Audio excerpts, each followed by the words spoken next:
शिंदेंच्या शिवसेनेचे पुण्यामधील mission tiger रखडल्याचं पाहायला मिळत आहे। कारण की एका माजी आमदाराला शिंदेंकडून आश्वासन हवं असल्यानं या प्रवेशाला विलंब होताना पाहायला मिळतोय। 25 माजी नगरसेवक आणि 3 माजी आमदार हे प्रवेश करणार आहेत आणि ठोस आश्वासन मिळाल्यानंतर प्रवेश करणार असल्याची माहिती आहे। अजून 1 महिना तरी शिवसेनेमध्ये पुण्यात प्रवेश होणार नसल्याची माहिती आहे। त्यामुळे शिंदेंसमोर प्रवेश करणाऱ्या बड्या नेत्यांनी त्या भागांमध्ये इतरांचा हस्तक्षेप नको असल्याची अट ठेवल्याची माहिती आहे। अधिकची माहिती घेऊन आमचे प्रतिनिधी बालाजी पोद्दार आपल्या सोबत आहेत। बालाजी, शिंदेंच्या शिवसेनेचा इनकमिंग कुठेतरी रखडल्याचं पाहायला मिळतंय।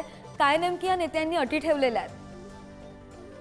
नक्कीच विधानसभा निवडणुकांनंतर शिंदेच्या शिवसेनेनं मिशन टायगर जे आहे ते राबवण्याचा निर्णय घेण्यात आलेला आहे। मात्र अनेक नेते पदाधिकारी ज्यावेळेस घेत आहेत त्यावेळेस त्यांना काहीतरी आश्वासन हवे आहेत। विशेषतः उद्धव ठाकरेंच्या शिवसेनेकडून जे नेते त्यांच्याकडे येण्यासाठी इच्छुक आहेत त्यांना स्वतः एकनाथ शिंदे यांनी शब्द द्यावा अशी त्यांची मागणी आहे। आणि त्यासाठी पुण्यातील एक माजी आमदार आहेत जे 3 माजी आमदार आणि 25 नगरसेवक घेऊन पक्षप्रवेश करणार होते। मात्र स्थानिक पदाधिकाऱ्यांचा त्यामध्ये हस्तक्षेप नको अशी त्यांची अट आहे। आणि त्या संदर्भात वरिष्ठ स्तरावर एकनाथ शिंदे स्वतः आणि त्यांचे मंत्री आणि त्यांचे पदाधिकारी चर्चा करतायत। त्यामुळे पुढील महिनाभरात तरी हे प्रवेश आता होणार नाहीत।